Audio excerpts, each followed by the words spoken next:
बिस्मिल्लाहिर्रहमानिर्रहीम। अस्सलाम वालेकुम। मैं आ गई रूफ़ पे और टाइम है जी दिन का। ये खा चुके सुबह का और अब जी ये फ्री घूम रहे हैं। सफाई वगैरह भी हो गई और कल थी बारिश तो जानवर ज़रा खुश हैं, लेकिन एक और मसला जो साथ खड़ा हो गया वो ये है कि जी मक्खियाँ बड़ी आ गई। बारिश के बाद मक्खियाँ बड़ी आ गई। पहले इतनी नहीं थी, लेकिन रात जो बारिश हुई उसके बाद मक्खियाँ बहुत ज़्यादा हो गई। तो इसके बारे में भी मुझसे टिकटॉक पे सवाल किया गया कि मक्खियाँ कोई ख़त्म करने का तरीका बताएं। तो जी मक्खी भी ऐसी मखलूक है जो अपने मौसम में आती है और ख़त्म नहीं होती। इसको हम कहें कि जी मुकम्मल ख़त्म हो जाएगी, ऐसा हो नहीं सकता। हाँ, ये ज़रूर कर सकते हैं हम कि कोशिश करके कम कर सकते हैं, यानी कि स्प्रे वगैरह करवा सकते हैं। अच्छा जी, फिर आपने ये करना है जी कि जो चूना डलवा दे कमरों में, तो उससे ये है कि हफ्ते में एक दफ़ा चूना डाल दे, तो उससे ये होगा कि जी जो जरासीम वगैरह ये वो ख़त्म हो जाएंगे। जो मक्खियों के अंडे वगैरह ये वो होते हैं वो जी चलो ख़त्म हो जाएंगे, सफाई हो जाएगी। नंबर 2 पे ऐसी जगह पे जहाँ पर जैसे ये टंकी के नीचे जगह है, जहाँ पर जगह गीली दहदा रहती है, जैसे कि ये रूम है, तो रूम में इनकी आदत है उस कोने में ज़्यादा पेशाब करने की, तो उस जगह पे ज़्यादा मक्खियाँ होती हैं। तो कोशिश करें कि जो जगह ज़्यादा गीली रहती है उस जगह पे स्प्रे वगैरह कर दें। नंबर 2 पे बात आती है कि जी आप जो जगह है, रूम है या जो भी जगह है, उसको गीला ना होने दें, ज़्यादा खुश्क रखें, तभी मक्खी कम होती है। और अगर देसी तरीके पे आता है बंदा, तो देसी तरीका सबसे ज़्यादा जिसे कहते हैं फ़ायदेमंद है, क्योंकि स्प्रे वगैरह भी मैं करके देख चुकी हूँ, कोई फ़ायदा नहीं है। वक्ती तौर पे तो मक्खी उड़ जाती है, लेकिन वो बाद में फिर से आ जाती है, कोई ऐसा वो नहीं होता। खैर ख़त्म तो बिल्कुल भी नहीं हो सकती, लेकिन ये है कि कम करने की एक कोशिश ये भी है कि जो ग्रीन कोई पत्ते होते हैं, जैसे कि आप नीम के पत्ते ले लें, उनको आप मतलब कोयलों पे रख दें और उसका धुआं दें, उससे भी बहुत जल्दी मक्खियाँ भाग जाती हैं। तो और वो काफ़ी देर धुआं जो है वो कायम भी रहता है। और इसी तरह जी आप अजवाइन लेके भी डाल सकते हैं कोयलों पे, उससे भी वो मक्खी ख़त्म भी होती है। और दूसरा ये है कि जानवरों के लिए मुफीद भी है, जो सांस के ज़रिए उसका धुआं जाता है वो नुकसानदेह नहीं है। ये रहेंगे दोनों माँ बेटियाँ, जब दिल किया इसने पी लिया। ये देख, और फिर एक और ये भी आता है कि जी कुछ चीज़ें मिलती हैं कि जी वो चीनी टाइप सी वो मेडिसिन को मिलती है कि आप वो डाल दें जी, तो गीला कर दें और दूर रखें जानवरों से, तो उससे भी वो मक्खियाँ उस पर बैठती हैं और वो मर जाती हैं।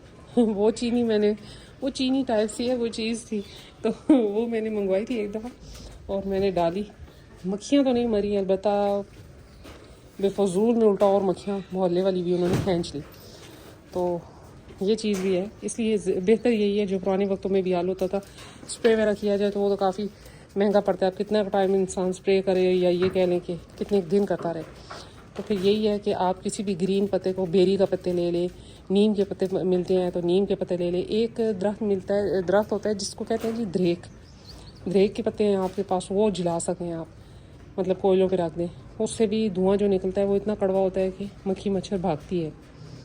तो इसी तरह ग्रीन पत्ते कोई भी लेकर उनको सुलगा दिया जाए तो वो भी, उससे भी काफ़ी ज़्यादा जब तक धुआं निकलता रहता है तो वो ख़त्म हो जाती है। फिर एक और देसी वो टोटका था जी कि जो बकरियों की मेंगनी होती हैं खुश्क, उन मेंगनों को सुलगा दिया जाए तो एक तो उनकी इतनी स्मेल नहीं है, कुछ भी नहीं है, लेकिन और वो सुलगता भी बहुत देर तक रहता है, तो उससे भी मक्खियाँ जो है वो थोड़ी कम हो जाती हैं, दूर भाग जाती हैं, धुआं जो होता है। अब उस पर भी बाज़ बंदे कमेंट करते हैं जी कि ये आलूदगी है, तो ये है, तो वो है। तो बेशक ये आलूदगी है, लेकिन अगर आपके ज़िंदा जानवर को इतनी मक्खी परेशान कर रही है कि उसकी सारी वो जिसे कहते हैं नशोनुमाई कम पड़ रही है, सारा कुछ ही पैदावार ही, ना दूध वो दे रहा है, ना वो कुछ कर रहा है, ना वो इस तरह का कोई और, तो फिर उस पर आपने ये काम करना ही है। स्प्रे वगैरह भी करवा सकते हैं, लेकिन स्प्रे वही बात आती है कि वक्ती है, तो इसलिए मैंने ये भी एक देसी टोटका आपसे शेयर कर दिया। और ये मैं ख़ुद भी करती रही पिछले साल। इनकी मेंगने खुश्क में रख लेती थी, तो इधर दरमियान में रख के मैं आग लगा लेती थी, जिसकी वजह से काफ़ी ज़्यादा मक्खी मच्छर, क्योंकि वह हवा से चारों तरफ धुआं फैल जाता था, तो काफ़ी ज़्यादा मक्खी मच्छर जो था वो कम हो जाता था। मोर्टीन स्प्रे, बहुत से स्प्रे हैं। फिर इसी तरह मेडिकल जो एनिमल्स के वो स्टोर है, वहाँ से भी आपको इजीली मिल जाते हैं स्प्रे वगैरह, वो भी आप करवा सकते हैं, कोई इशू नहीं है। और रही मक्खियों की बात कि मुकम्मल ख़त्म हो जाएंगी, ये पॉसिबल नहीं है, मुकम्मल ख़त्म नहीं होती। ये मक्खियाँ ऐसी ऐसी जगहों पर अंडे दे देती हैं कि हफ्ते 10 दिन बाद वहाँ से फिर से बच्चे निकल आते हैं और फिर से मक्खी तैयार हो जाती है। तो इसलिए इसको मुकम्मल ख़त्म करना मक्खी और मच्छर को नामुमकिन है, लेकिन ये किया जा सकता है कि थोड़ी कोशिश करके उनको कम किया जा सके। जैसे कि अभी मैं रूफ़ पे आई तो काफ़ी ज़्यादा मक्खियाँ थीं, क्योंकि काफ़ी ज़्यादा गंद पड़ा हुआ था रात का इनका, पूरे रात को। कल बारिश भी थी इस वजह से। तो मैंने अभी सफाई की, ये सारा साफ़ हो गया, अब मक्खी बहुत कम नज़र आ रही है। तो यही था मेरा छोटा सा टॉपिक। बहुत से भाइयों के कमेंट्स थे कि मक्खियों को ख़त्म करने का तरीका बताएं। तो ख़त्म नहीं हो सकती, अलबत्ता कम ज़रूर की जा सकती हैं। तो कोशिश करें कि सफाई का ख्याल रखें। नंबर 2 पे बात की जी, स्प्रे वगैरह भी कर सकते हैं आप, कोई इशू नहीं है, लेकिन स्प्रे जो को काम करता है वो रूम में करता है। बकरियों का कोई कमरा है तो उसमें वो काम करेगा, लेकिन अगर खुली जगह जैसे ये, तो इस जगह पे काम नहीं करता, वो उड़ जाता है और मक्खियाँ उधर की उधर ही रह जाती हैं। तो लिहाजा बस ये चीज़ जहन में रखें। तो मिलते हैं नेक्स्ट वीडियो में नेक्स्ट किसी टॉपिक के साथ, तब तक के लिए बाय।